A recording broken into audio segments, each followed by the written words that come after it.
تعالوا بقى نفرز الكرنب مع بعضينا بطريقة سهلة وبسيطة جدا. أظن كلنا بنحب الكرنب، بس أغلبية الناس بتشتكي إن ورق الكرنب بيجلد منها في التلاجة. لا يا ستي، أنا طول عمري بفرزه بالطريقة دي وعمره ما جلد مني ولا أي حاجة. بس انت خليكي معايا لآخر الفيديو وانت هتشوف الطريقة سهلة وبسيطة جدا، وهتعمليها بسرعة الصاروخ زي ما بيقولوا. تمام كده؟ وأنا دايما أقول لكم إيه أهم من الشغل؟ تنظيم الشغل.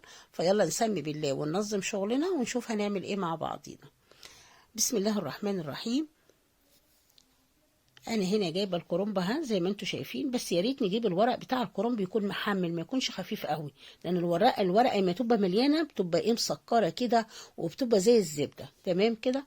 بعد كده نجيب الكرنبه بتاعتنا من فوق كده، وبالسكينه ندخلها في الجدر او كده لجوه، بحيث نفرغ الجدر ده، ومن جوه الكرنبه تبقى مفرغه عشان الورق في السليق يطلع معاكي بكل سهوله، لان انا بسلق الكرنبه كامله يا جماعه. تمام كده؟ بس في كم ورقيه كده وانا بفرغ كده طلعت مني، مش مشكله، هسلقهم لوحديهم مفيش اي مشاكل. انت حبيتي تفرغيها كلها براحتك، بس انا بعمل الطريقه دي سهله وبسيطه، لان الكرنب اللي بيتفرز ما بيسلقش قوي، ما بياخدش وقت. اهم حاجه هاتي حله كبيره للكرنبه.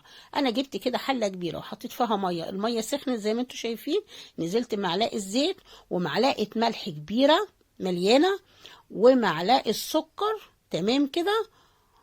واهم حاجه نص معلقه كمون. كل دي الطلبات اللي هنحطها في الميه اللي هتسلق الكرنب اللي هيبقى ليه ريحه ولا اي حاجه خالص.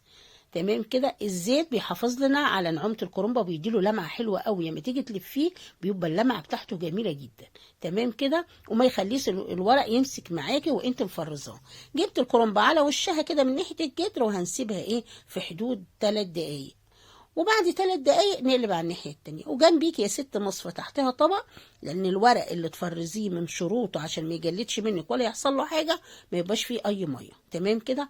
وبعد ما سيبناها حوالي 3 دقايق كده نقلبها على الناحية التانية زي ما انتم شايفين. يا ريت وانا عماله كده نقول بقى عماله ارغي معاكم، ما تنسونوش في اللايك الجميل بتاعكم. بعد كده زي ما انتوا شايفين كده، الورق اول ما بيتسلق عشان احنا مفرغينها هتلقوا الورق بيخلع معاكي بكل سهوله. هنسيبها كده كام دقيقه، وهنجيب كده شوكتين كده معايا عشان الشوكه هي اللي هتطلع معاكي الورق بكل سهوله. تمام كده؟ يبقى بنسيبها 3 دقايق من الناحيه دي و3 دقايق من الناحيه دي، لان احنا مش عايزين نسلق الورق قوي. تمام كده؟ ونجيب بعد كده نبتدي نسحب ورقه ورقه زي ما انتوا شايفين كده. هنسحبها هتطلع معانا بكل سهوله، بس انا منتظره الميه تسخن معايا شويه كويسين كده، ويبتدي الورق يتسلق معانا زي الفل. وبالشوكه يا ستي دخلي كده الشوكه في الجدر في العصي بتاعت الورق من فوق واسحبي، هتلقي الورق بيطلع معاكي زي الفل، ولا هيتقطع منك ولا يتبهدل ولا اي حاجه. زي ما انتوا شايفين كده، بدخل الشوكه فوق في العصايه بتاعت الورقه كده، واسحب الورقه بتاعتي وصفيها كويس قبل ما توديها المصفى، عشان انا عايزه ورق ما يكونش فيه ميه. تمام كده؟ من شروط تفريز ورق الكرنب تصفيه كويس قوي قوي من الميه. تمام كده؟ ونقلبها على الناحيه التانيه نفس النظام، من هنا 3 دقايق ومن هنا 3 دقايق زي ما انتوا شايفين كده. شايفين الورق زي الفل، طالع معايا سليم وزي الفل، ولا اتقطع ولا اي حاجه. ولو الكرنبه بتاعتك كبيره على الحله، طلعي منها شويه ورق هتصغر معاكي، واعمليها في الحله مره واحده زي ما انا بعمل كده. هفضل بنفس الطريقه اقلب على الناحيه دي 3 دقايق وعلى الناحيه دي 3 دقايق، واسحب الورقه بالشوكه بتاعتي، ولا هلمس الميه ولا حاجه ابدا. والورقه هيطلع معايا زي الفل زي ما انتم شايفين، الورقه سليمه وزي الفل. انا قلت لكم الزيت مهم جدا يا جماعه، بيديكي لمعه حلوه قوي قوي للورق الكرنب لما تلفيه محشي. تمام كده؟ خلاص انا كده الورق بتاعي اديكم شايفين ما فيهوش اي ميه، وبارد وزي الفل. ومن شروط التفريز ان الورق يبقى بارد خالص. تمام كده؟ انا حطيتهم في مصفتين اهو، والصف كويس قوي. وهنشوف دلوقتي هنوضبهم ازاي. احنا بنجهز حاجتنا كده. تعالوا نشوف طريقه التوضيب بقى. انا جبت كده القطاعه بتاعتي، وهجيب ورقه ورقه كده واطبقها على بعضيها، واجي العصايه كده بالسكينه احشها. تمام كده؟ والف رول، واقطع الورقه على 2 على 3. الرول الواحد كده الطول بتاعه ده طول صبع المحشي بتاعي. عايزاه طويل قطعي على الورق الرول على 2، عايزاه قصير انا بحبه صغير بصراحه، فهعمله على 3. اظن العمليه سهله وبسيطه. بتعملي رولات كده. طيب انا ليه ما ممكن احط الورق كله على بعضيه واطلع العصي مره واحده والف كله رولات؟ شايفين ازاي؟ اهو الرول زي كده، وتقطع منه الحته على طول كده القطعه وتلفيها صابع محشي.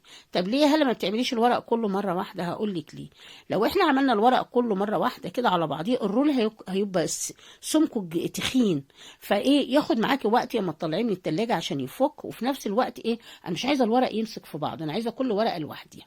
تمام كده، كله بنفس الطريقه، ورقه ورقه، احوش العصايه اللي فيها والفها رول كده، واقسمها كده، ورقه طويله اقسمها على 3، ورقه قصيره اقسمها على 2، والطول اللي انت بتقطعيه ده طول صابع المحشي بتاعك. تمام كده، شايفين الطريقه اهو؟ الطريقه سهله وبسيطه جدا.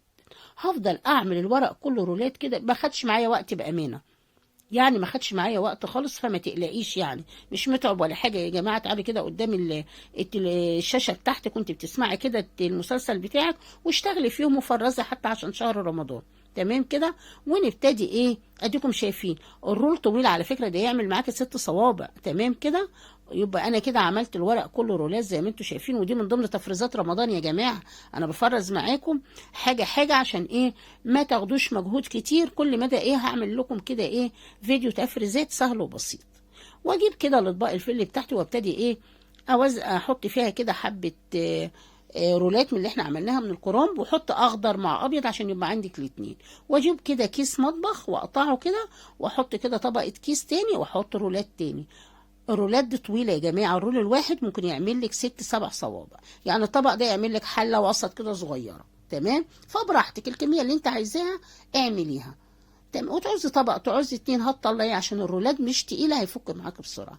وممكن يا ست اكياس تلاجة، يعني براحتك خالص. فيا ريت ما تنسوش تدعمونا باللايك والاشتراك في القناه وتفعيل زر الجرس عشان قناتي تكبر بيكم وليكم. ودول رولات يا جماعه، شايفين الرول ازاي؟ تقطعيه كده مربعات صغيره وتلفي المحشي على طول. هتلفيه مش هياخد معاكي وقت، وتطلعيه من الفريزر تسيبيه بره هيفك وزي الفل، وتلفي وتاكلي احلى محشي في الدنيا، ولا هيجلد منك ولا اي حاجه يا ستي. وممكن لو ما عندكيش اطباق فل يا ستي، في اكياس كده زي ما انا بعمل كده، يعني اللي عندك اشتغلي فيه. لو عندك شنط برضه حطي فيها، مفيش اي مشاكل. المهم الحاجه بتاعتنا تكون نظيفه وزي الفل. وهقول لكم ايه، بالهنا والشفا.